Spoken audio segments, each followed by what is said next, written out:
Behold, Parley, the series where people support the other stuff I make by having me make this for $9 a month. Money well spent on a parlay about Post Void. True Mr.FOoT says, I want to commission a parlay where I ask you about Post Void. And what you want me to ask is something specific. Basically just like what I thought about it. You described Post Void as a kind of anti-shooter, and it's a game that is very visual. You said you feel like 20 to 30 minutes of playing it would be enough to answer this question, which I think was true. And Mr. Foot, you recommended some other pretty interesting games to me. The Beginner's Guide and Synthetic are two other games that you asked me to play for Parlay, and I said that was okay. Normally, some preparation and like acquiring a game might be a bit outside the scope of a Parlay, but if they're very short or you just ask me real nice, it's something I could consider, as long as I'm able to say no, and you were extremely understanding and patient. It's all good. And this is one of those cases. Now, I was very late answering this parlay. I told you I wanted a little more time. We just kind of went about our business, and that was a while ago. And I'm going to talk about why that's kind of related to this parlay. So Post Void, you described it as kind of an anti-shooter, which I think is a really, really cool descriptor. That's true. I think that's true. And, I'm not going to include Post Void footage in this parlay, but I will try to describe it. What is it? What's it like? What was my experience playing it? What do I think about it? Cool. Post Void is it's from a first-person perspective, and you have a gun, and you can slide and stuff.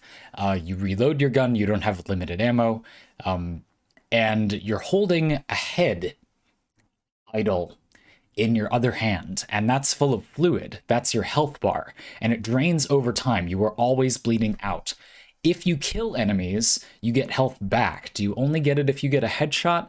I don't remember, even though I've played several hours of this game, and not the 20 to 30 minutes you suggested. But anyway, I think headshots.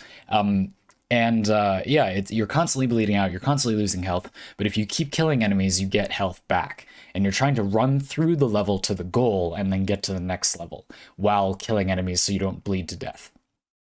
That's what the game is. So it's very simple.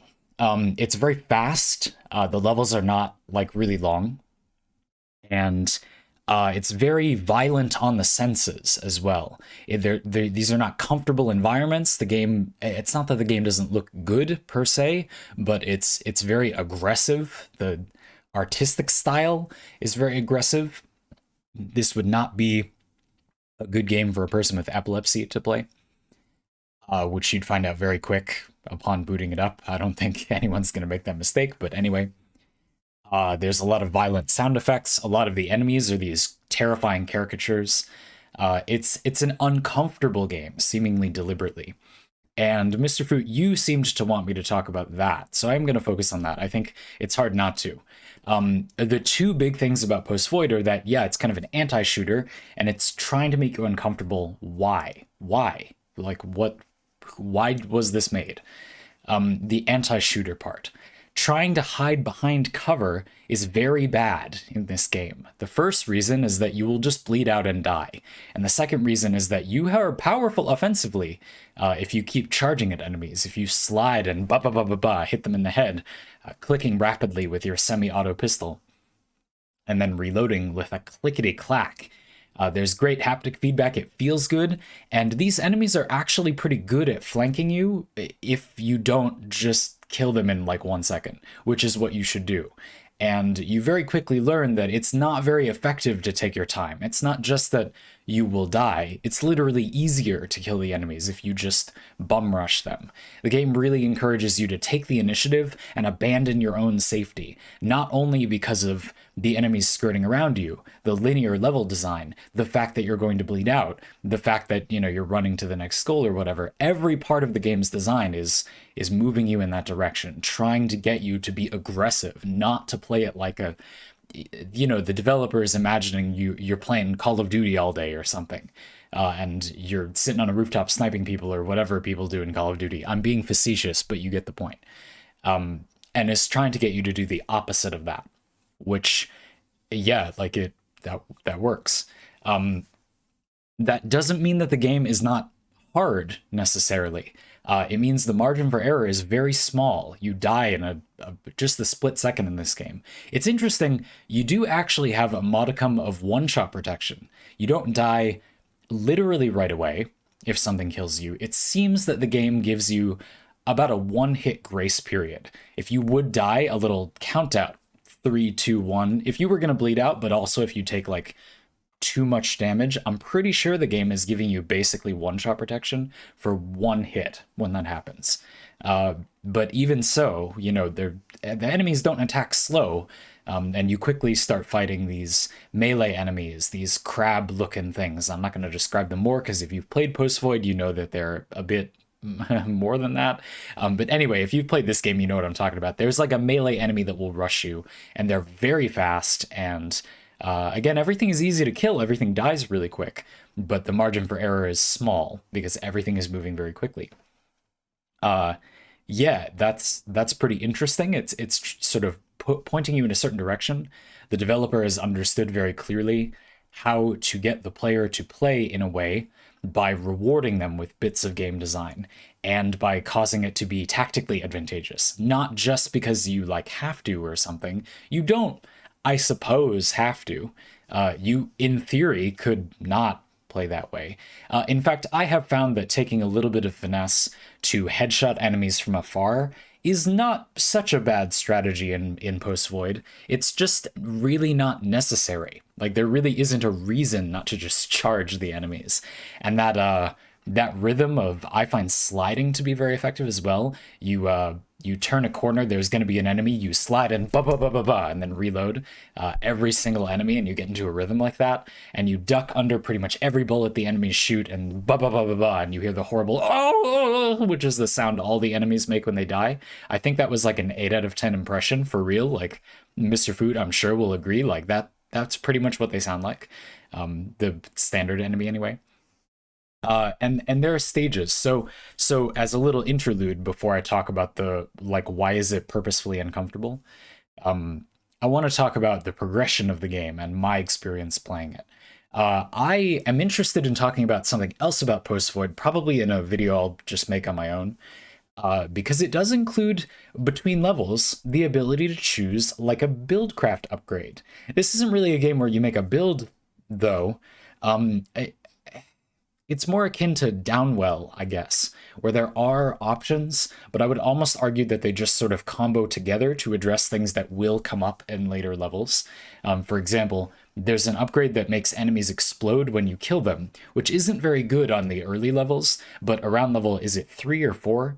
You start getting these drones, these buzzsaw drones, and they come in packs, and that makes that much easier to deal with. You can shoot one and they all explode without you even quite seeing them, versus them being a game over for you. So it's really interesting to think about. I'm not sure I think it's good that the game has upgrades like that. Like, I'm not sure it serves a real purpose, but it's something I've thought about a lot because it's just really interesting. It seems a bit out of place, in my opinion, but I've played other games that do this. Like, there is a reason that it's being done. I just don't know entirely what it is. I sort of feel like it's a callback to arcade games a little bit, and I'm gonna put a pin in that. We're gonna come back to that in the part 2 about like why is it uncomfortable on purpose. So maybe something to do with arcade game upgrades. Again, we'll come back to that. But yeah, I played a good amount of Post Void. I played a couple hours over the course of a few months, just booting it up here and there, and I'm just terrible at it. Like, I'm just so bad at it, and I don't know. I got weirdly fascinated by it somehow. It's weird because it's like the game is asking you to go on, in total, a very short journey. You know, if you were to beat Post Void, if you were to start a run and beat the game, the journey you would go on is not long. You know, I imagine you'd be, maybe there's something in the game I don't know about, but I'd imagine that you're playing it for like 20 minutes and you would finish everything. You won't complete that run on your first, 50 tries or however many. Or maybe you will. Maybe you're way better than I am. I just think that's interesting. I'm fascinated by that. I'm fascinated by the game's decently robust mechanics for having very few controls. And this idea that I feel like you could apply to a much broader game. But it is something very inherently fast. You know, you'd have to make a lot of levels that are very fast paced. But the idea of chaining together kills to keep your idle full for longer is interesting.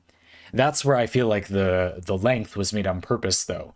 It would feel kind of unfair in some way if the player spent minutes on end not failing to maintain their health by getting those sick headshot slide kills, but then they still were told they lost the level at the end of that gameplay session. You know, there's this interesting thing where if you have something like death, it's binary. You know, you can give the player a score, and they do kind of give you stats. But I know for a lot of people, myself included, you know, if I feel like I do something sick, ideally I want the game to be balanced such that the game also thinks I did something good. There's this concept in games that you kind of want them to have a sort of AI or godlike arbitrator referee that determines whether you did the thing, you know? And it can feel really bad when you feel like you did something, or you know, like you did an input but you still died, or the game kind of ate it. Now it probably didn't. Most of the time you just screwed up or you suck or whatever, but it's very common to complain about that, and I think the sentiment under that is sensible, if that makes sense. The idea that, you know, that the game would interpret you fairly is, I guess, the idea. The system is supposed to remove arbitration like that, and so we sort of paradoxically want the system to arbitrate fairly. You know, we obviously did mentally, we did win, so give it to me physically, you know. I don't know. I don't know if that makes sense, but that's something I've always thought about video games. This weirdness where when you play something like D&D, you lose the guarantee that the game will always behave the same way, but the game also sometimes doesn't feel like it always behaves the same way. And in D&D, if something feels unfair, you can reason with your DM, or your DM might just say like, yeah, but it's fine, or like, that's cool. That it would be more fun if that worked, so it just works, you know. And that balance is really interesting.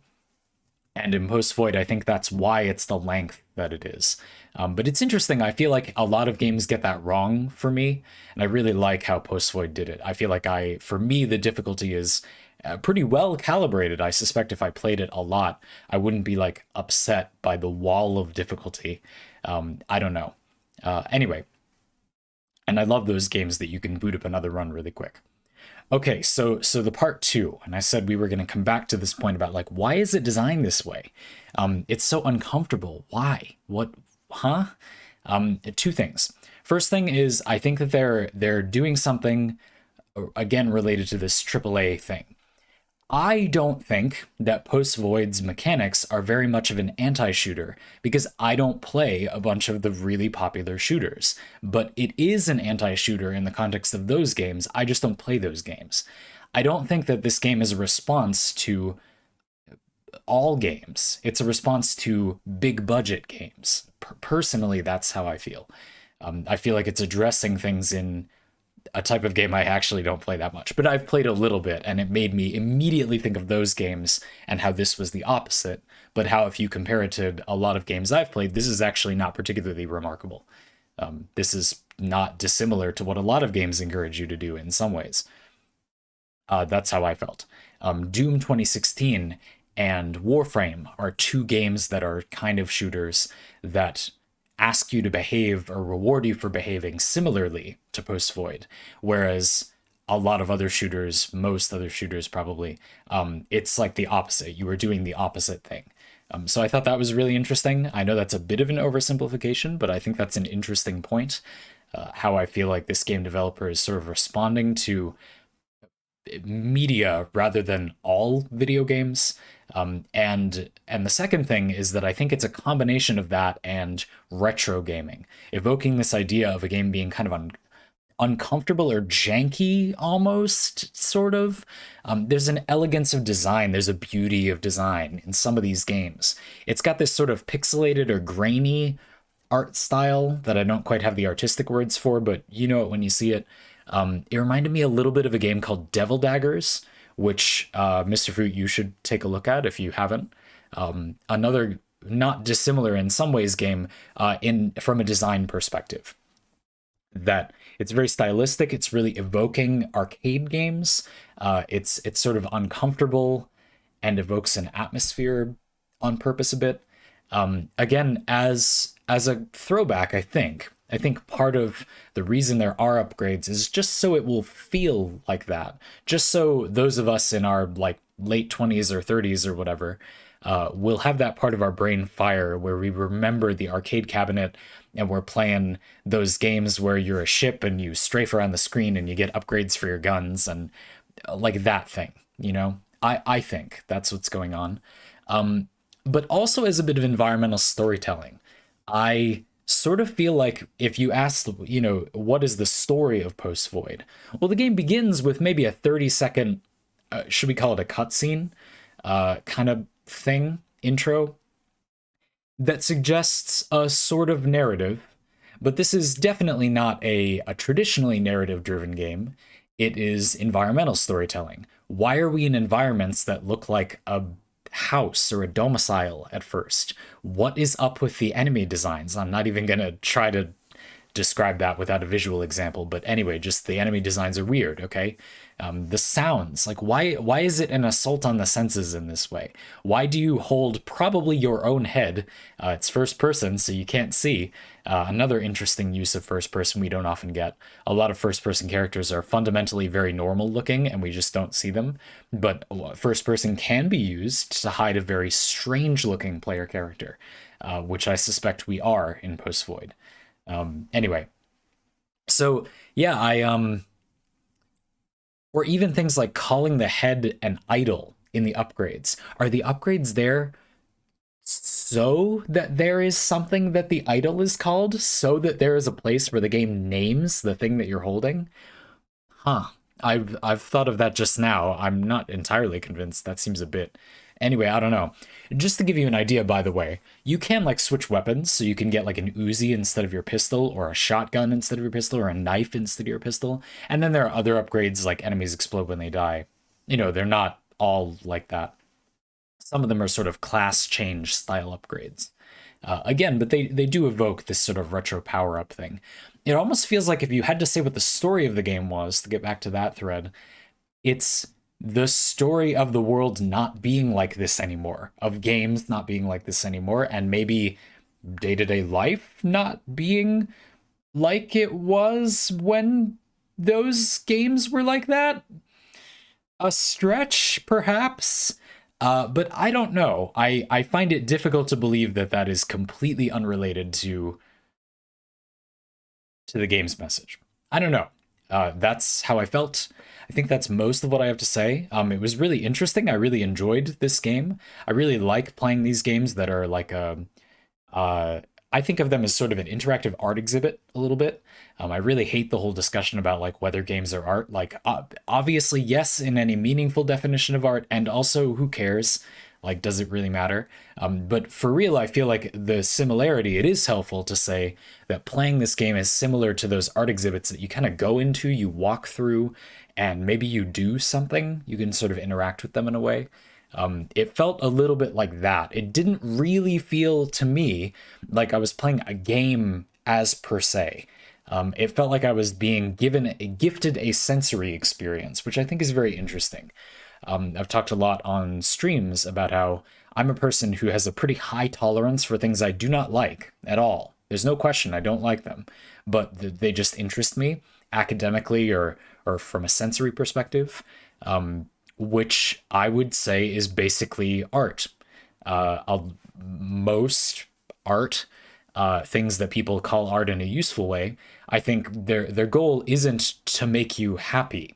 Much of art, much of what, if you sum up what everybody in the world calls art, I don't care about what the definition is, everything is made up. But if you sum up what everybody refers to as art, a lot of those things are not there to make you feel good. In fact, I think something unique about video games is that many, many more of them by volume are made to make you feel good, you know? And I think part of that is that you get very involved in them. You have to do something. It becomes your life. It's a thing you're doing when you play a video game. So if the purpose of it wasn't to make you feel good, you would literally be in some way hurting yourself. Whereas when you look at a picture or read a book, there is a separation of sorts. And so some discomfort is relatively more tolerable, perhaps. I think it's a degree less tolerable in between video games and some other forms of art when you watch like a movie, for example. There is a feeling that this is a multimedia experience that is making it a little more uncomfortable if it's not purely pleasant. But a lot of people like movies like that too, so clearly for most people, that hasn't quite hit the threshold. But video games, I don't know. I wonder if it's that people haven't made a lot of unpleasant video games, or I think it's really that for a lot of people that would be a bridge too far. To have there be something uncomfortable, but you have to physically continue doing inputs for it to keep happening. I think a lot of people would simply stop. Like they would just not continue doing inputs if something felt uncomfortable. And they were just alone in their space doing some entertainment. I think that's kind of why, right? Because then it's not like you're experiencing a thing, you're sitting there experiencing a thing. It's you doing that to yourself in some way, which that's just a lot. Like that is a challenge, to be fair. When I drink like, I don't know, man, like some weird coffee, it doesn't hurt. At least it usually doesn't hurt. I just don't, I'm not like, tasty. I think, oh, interesting. It's not bad. It's just not good. You know, it's free of defect. It's just like, whatever, you know, it's this interesting thing. Whereas a lot of the time, Post Void, for example, like I would almost say hurts a little bit. So anyway, I don't know. That's most of the structured stuff I have to say. I think it's interesting. I think that if it's something that sounds like it's something you'd like, there are a lot of games that are in this category, and I think they're a joy. The price is right. You know, you can't argue with that. I do feel like it's great that we have a lot of games like this. You know, the beginner's guide and synthetic is a bit different, but I don't think that it's similar in spirit. The beginner's guide. Something like, again, Devil Daggers comes to mind, Downwell comes to mind. I was just gonna say Vampire Survivors comes to mind. These are not all games that have the mood of Post Void, but they're all these sort of bite-sized, very focused, pretty different experiences. Their purpose is to be a compact, very different experience. And because the barrier to barrier is so low, you can jump over it. You can experience it without it being a ton of your time. All of you listening right now have, no matter how busy you are, you have time to fit all of those things in, which I think is cool. You can go try 5 games today and you'll have had this amazing experience of like you went to an art gallery on your computer from the comfort of your own home, and then like, I don't know, man, you know, made some delicious pasta afterward and thought about your human existence. I don't know. I just think that's kind of fun. Like, is that so bad every now and again? I think this is a really good way to do it. I feel like living in this period of time, it's weird to say this, but this is one of the best things about the humanity right now, is that you can have, you know, not an infinite amount of that kind of experience, but you can just today, you can sit down and just like, that was interesting, you know. You will not go to bed the night that you do that feeling like, wow, life is so boring and doesn't really offer anything. Like you'll think, wow, like I'll stick around to see what happens in a decade. It'll probably be mostly awful, but like that was kind of neat. Good night. Anyway, thank you for the question. I really appreciate it. It really did, you know, it added something to my life. I'm being a bit silly, but I do mean all of that.